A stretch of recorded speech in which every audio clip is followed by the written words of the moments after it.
Hello friends, in this video we are going to study about the bus zone protection and what are the various protection schemes provided for the different bus zone.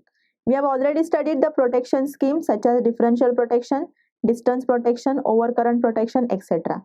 Same protection schemes we are going to apply for the bus zone. So let us study the bus zone protection schemes.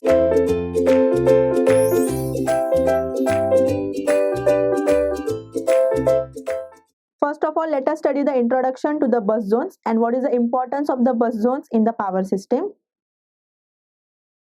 The buses are very essential if we consider the power system as well as industrial system.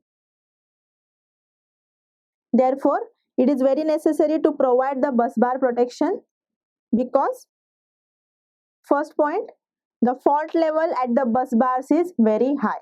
So if such a high amount of fault level is allowed to persist in the system, the total system might get damaged. Second, the stability of the system is affected by the fault in the bus zone. Third, fault on the bus bar will cause disconnection of the power to the large portion of the power system. Most of the protective elements which are connected are used for the protection of the bus zone. So if the fault in the bus zone is allowed to persist, then the total power system might get affected. Hence, it is very necessary to protect the bus zones. Now, a fault on the bus bar should be interrupted in the shortest possible time in order to avoid installation due to heating of the conductors.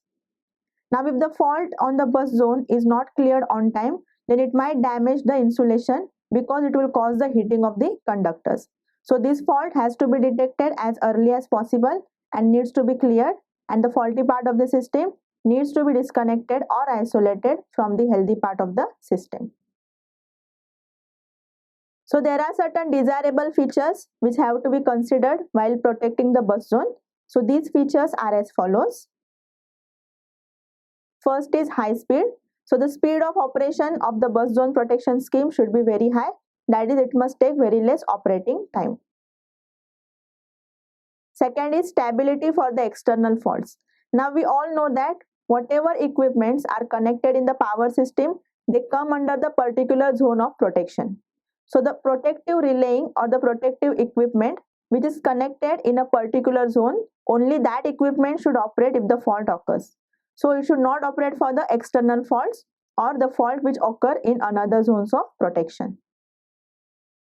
Next is discriminating between the faults in the protected section and the fault elsewhere. So the protective relaying or the protective schemes that are used for the bus zone protection should be able to properly discriminate whether the fault has occurred in its zone of protection or the neighboring zone of protection. If the fault is occurring in the neighboring zone of protection or somewhere else, the protective scheme should remain inoperative. So there should be proper discrimination between the two conditions. Next is freedom from the upward operation. Then node operation due to CT saturation or power swings. Now whenever the CTs that are connected for the protective system get saturated or there are the power swings, the relay must remain inoperative. Also, separate control of the tip circuit for each circuit breaker. Now main and check protection, that is primary and backup protection, should assure the discontinuation only when desirable. So whenever the fault is occurring in the zone of the protective system, only then the relays or whatever protection schemes are used for the protection of the bus zone should operate. Next is interlock current protection to trip generator unit if bus zone protection operates. Next, non-auto reclosure, non-single pole tripping of circuit breakers for the bus faults. So these are the certain desirable conditions which should be considered while protecting the bus zones. Now the bus zone faults are generally single line to ground faults.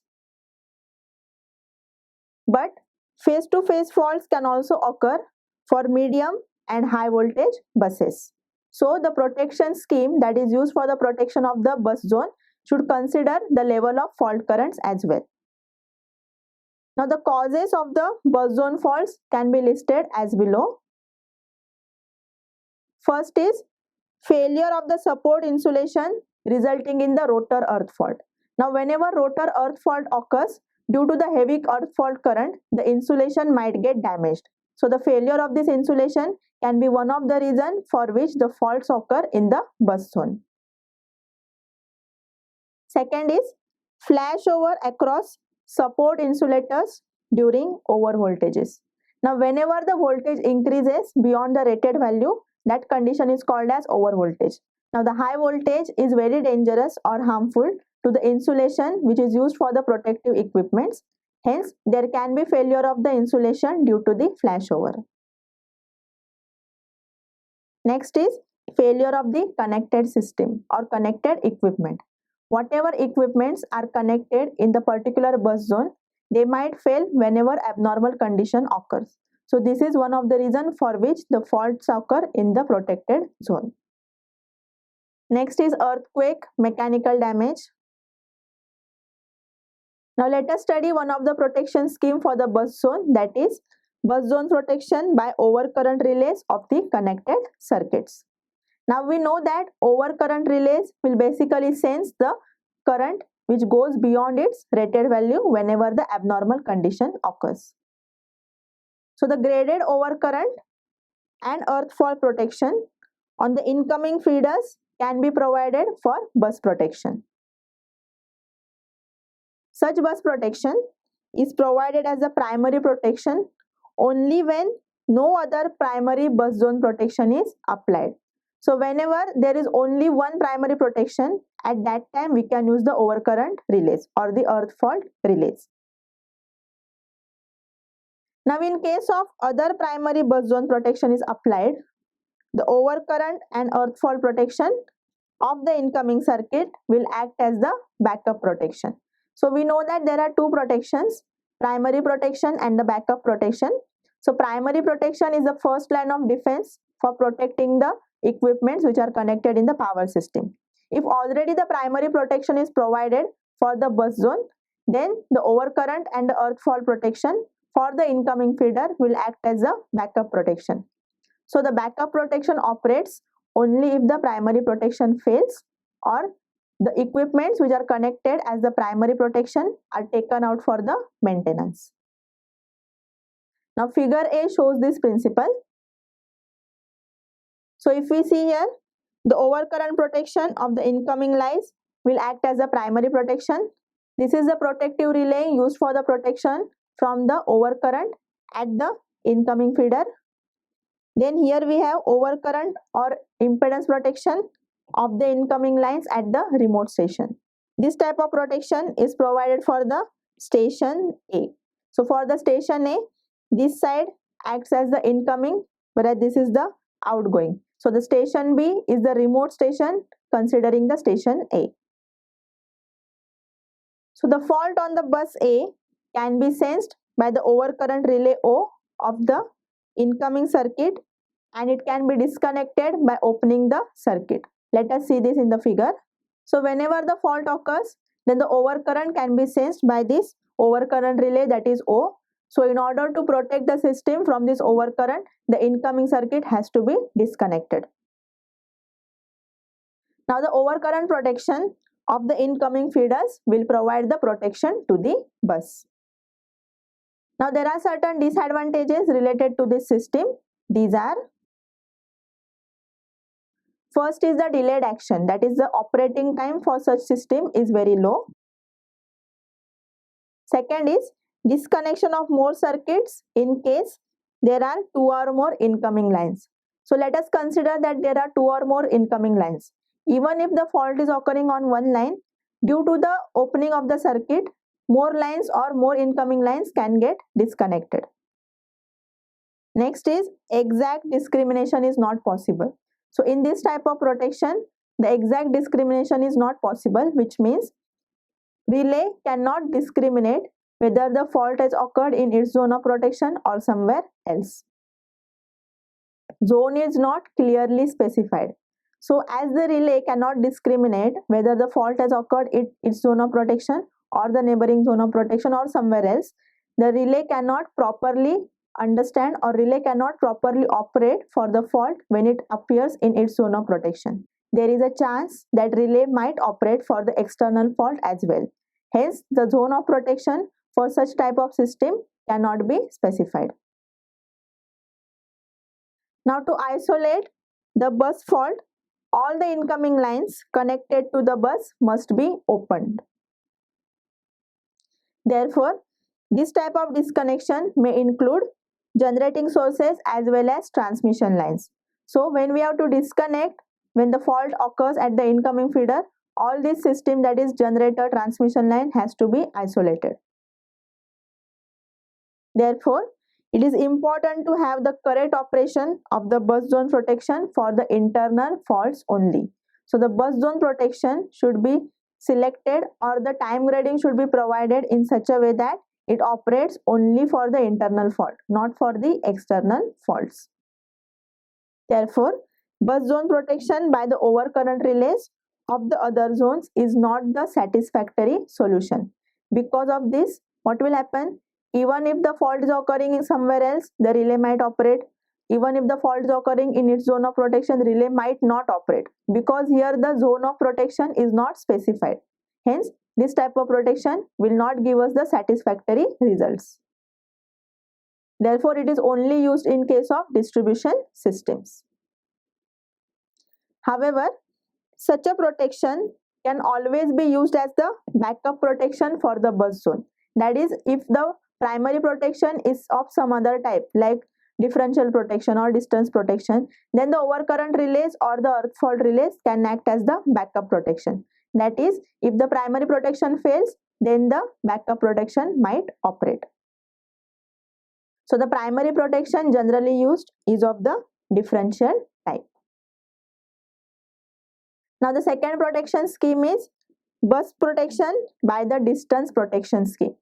Now, we have already studied the basic concept of the distance protection scheme. In distance protection scheme, the relay is actuated by the two quantities, that is voltage and the current. Due to the voltage, the restraining coil is operated. Due to the current, the operating coil is operated. Now, when these two coils operate, the ratio of the voltage to the current is taken. Now, this ratio is called as impedance. So, this type of relaying is also called as impedance relaying. Again, in this type of relay, we can get the location of the fault from the location of the CT or the location of the relay. Because when the fault occurs, the value of current increases, whereas the value of voltage decreases. So, if the value is decreased less, then we can say that fault has occurred near to the location of the relay. But if this value is more, then we can say that the fault has occurred away from the relay. Hence, we can determine approximately what is the location of the fault with respect to location of the relay. So, this is called as distance protection or impedance protection. Now, let us study how this scheme is applied for the protection of the bus zone. Now, if we refer to the figure A, then the bus A is covered in the second step of the distance protection B. Thus, for fault F on the bus A, the distance protection B will operate. Let us see this in the figure. So, if we see here, this is our bus A and this is the bus B. Now, if the fault is occurring at bus A, then the distance protection scheme of the bus B will also operate, because they are interconnected. Now, the operating time of the second step can be of the order of 0.4 seconds. In this system, the protection is slow and there can be unwanted disconnection of all incoming parallel circuits. As the time period is 0.4 seconds, the protection system is said to be slow operating. Now, the distance protection is widely used in the protection of transmission lines. Hence, it is often economical to use the same for the bus protection, because in distance protection we can understand or we can locate the location of the fault from the protective relaying. Now, let us consider that the protection is provided for the zone for the bus A. Therefore, the total load overcurrent protection at the station A will provide the primary protection to the bus zone A. Now, the remote overcurrent protection or the impedance protection at station B will provide backup protection to the bus zone A, so that if the protection of A fails, the protection of B will give the backup. Now here, if the fault is occurring at the station A, then the protective relaying which is connected for the protection of station A should operate. So the protective relaying or whatever protective system is provided, it will act as the primary protection. But the protection system connected for the station B will act as a backup protection. So in case if the primary protection provided for the station A fails, then the backup protection will operate. The local overcurrent protection of the incoming lines at the station B can provide the primary protection for the station B. So whatever equipments are connected for protecting station B, for example overcurrent protection scheme, they will act as the primary protection for the station B. But the equipments which are connected in station A will act as a backup protection for station B in case the primary protection of station A fails. Next is bus zone protection by the directional interlock. Normally, the bus bars receive power from the source circuit and they send power to the load circuit. So there is a sending and receiving end. Now for the internal faults, that is faults within the bus zone, the power will flow towards the bus bar from all the circuits. Now generally, power has to flow towards the circuit from the bus bar. But if the fault occurs, then the power will flow towards the bus bar from the circuit. Hence, we can say that the direction has reversed.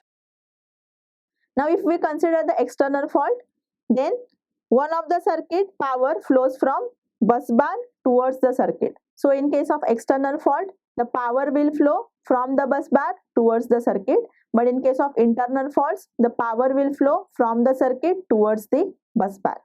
So the direction of power in both the cases are different. Therefore, if the direction of power flow in each source and load circuit is sensed by the respective directional relay, hence the protective system should be able to discriminate whether the fault is internal fault or the external fault depending upon the direction of the power. So if the direction of power is from bus bar to the circuit, then it is the internal fault, and if the direction of power is from circuit to the bus bar, then it is the external fault. Relay should operate only for the internal faults.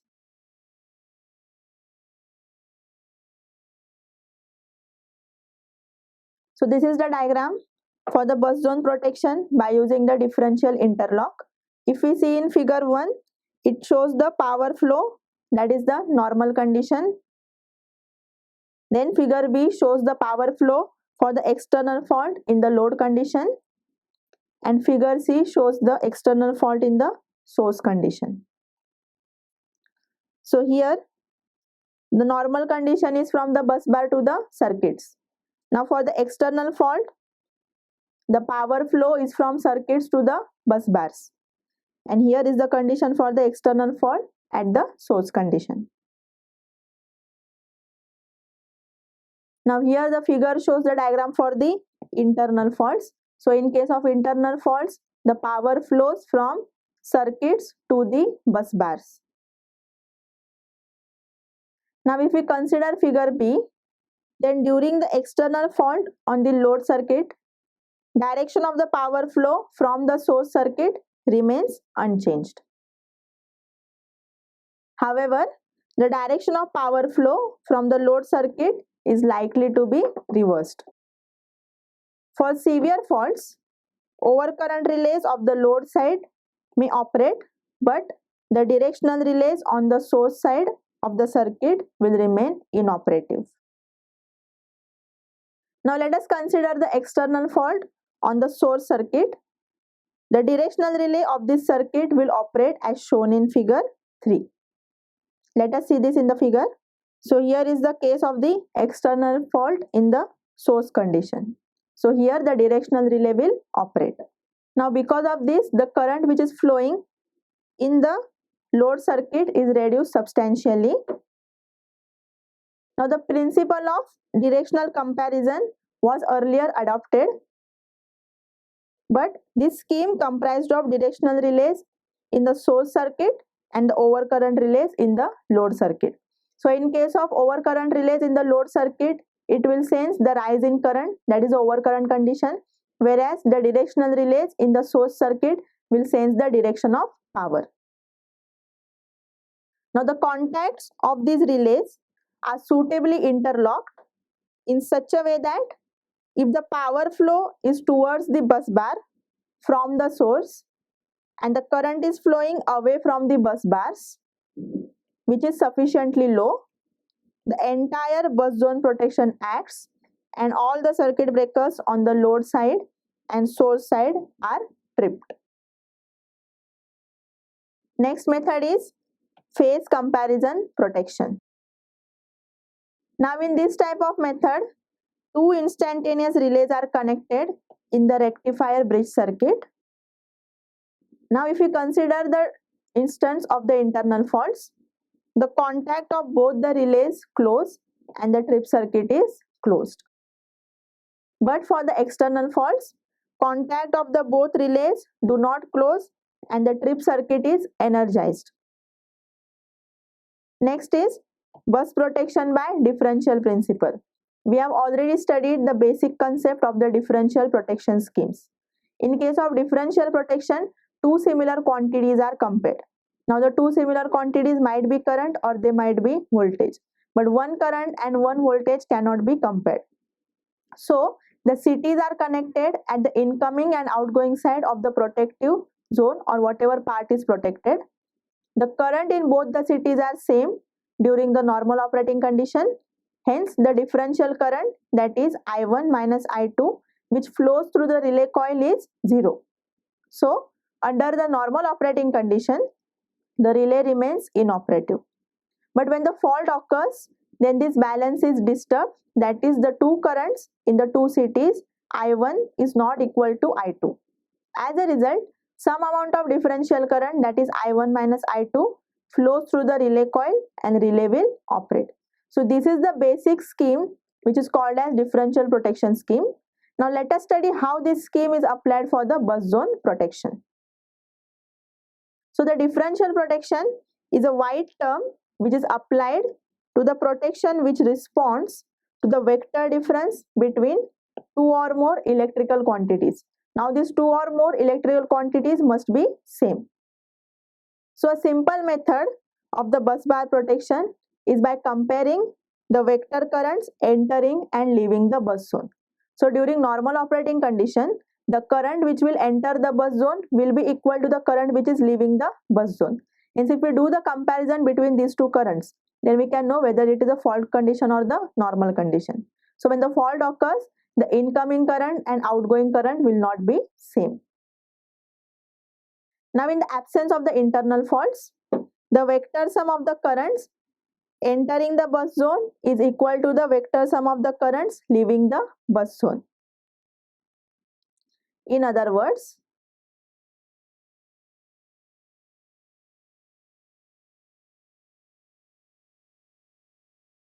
therefore summation of In is equal to I1 bar plus I2 bar plus I3 bar plus dash dash dash In, that is up to the n number of bus, will be equal to 0.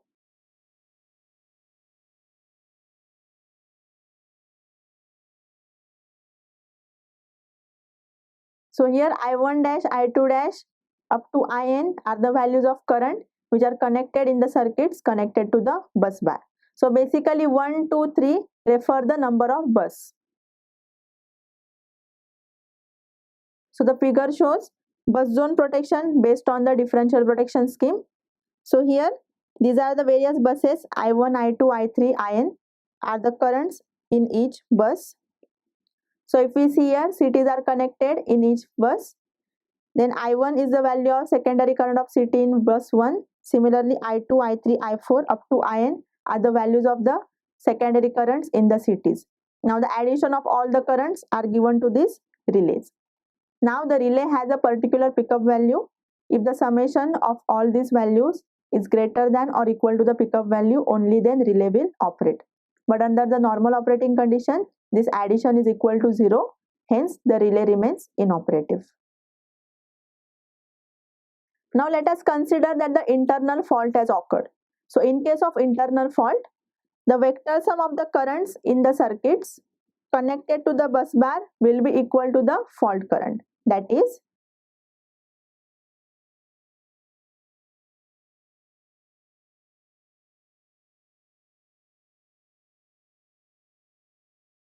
I1 bar plus I2 bar plus I3 bar plus I4 bar plus dash dash dash, that is up to nth number of bus IN bar, will be equal to IF, that is the fault current. So as a result of this, the out of balance current will flow through the fault. So in the differential protection of the bus bar, CTs are connected in each phase of the circuit connected to the bus bar, which we have already seen in the figure. Now the secondaries of CTs are connected in parallel with the due consideration of the polarities. The relay coil is connected across the pilot wire in such a way that the summation of the currents in the secondaries will pass through the relay. So under normal operating condition, this sum will be equal to 0. That is if we consider the external faults. But in case of internal faults, the addition of the currents will be equal to the fault current. So this fault current will pass through the relay coil. Now if we refer to the figure C, then for normal condition or the external fault condition, the summation of the secondary current is given by summation of IN is equal to 0. Now if we consider the internal faults, summation of IN is not equal to 0. Now as for the internal faults, the summation of IN is not equal to 0. The current summation IN will flow through the relay coil. This current is equal to the fault current. Now the CT connection will depend upon the desired protection. For example, if we consider the simple earth fault protection scheme, then the CT connections are as shown in figure D, where the primaries are connected in each incoming and outgoing circuit, one in each phase. The secondaries are connected in parallel and are connected to the measuring relay.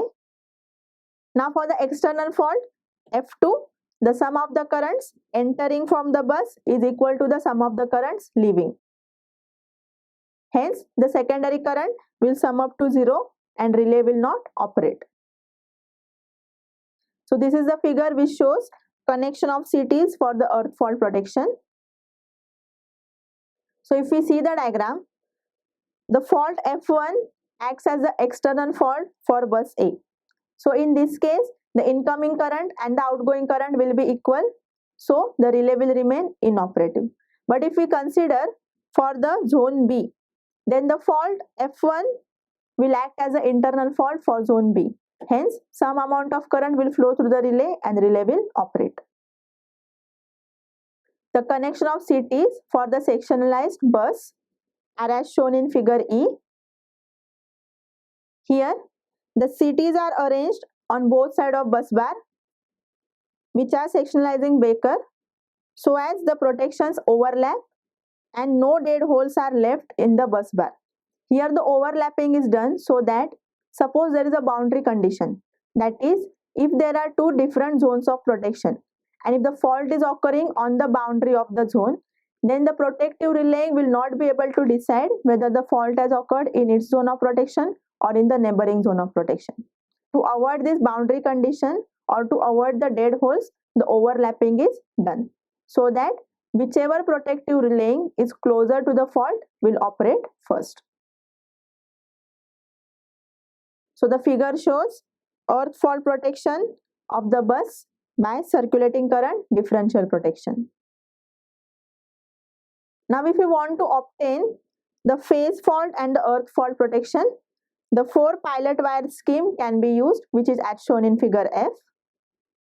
Here the stabilizing resistors are used in series with the instantaneous measuring element in order to avoid the wrong operation of relay on spill currents. Now the spill currents are usually caused by the saturation of the CT. So when the CT will get saturated, there will be spill currents. This spill current should not be considered as the overcurrent condition or as the fault condition by the protective relay. So this is shown in this figure. the pilot wire scheme for protection against the phase fault and the earth faults. Now, if we consider the bus zone protection, there are certain problems which are associated with the bus zone. These problems are as follows. First, large number of circuits, different current levels for the different circuit for the external faults. Now, as there are large number of circuit present, the current level for the different external faults are different. Hence, we require number of protective systems in the bus zone protection. Next is the saturation of CT core due to the DC component and the AC component in the short circuit current. The CTs which are connected for sensing the current, there is a chance that they may get saturated due to the DC component and the AC component. This saturation will introduce the ratio error, and if the ratio error is introduced, then the relay will consider it as a fault and relay will operate even if it is the healthy condition. Now, the sectionalizing of bus makes the circuit even more complicated, because here the interlapping between the two zones has to be done, or the overlapping has to be done. Now, the settings of relay need a change with the large load changes. If the load on the power system changes, or if the load on the bus changes, then the setting of the relay also has to change. So these are the various problems which are associated with the bus zone protection system, and we have also studied different schemes which are applied for the bus zone protection. Thank you friends for watching this video. Stay tuned with eKIDA and do subscribe our channel eKIDA. Thank you.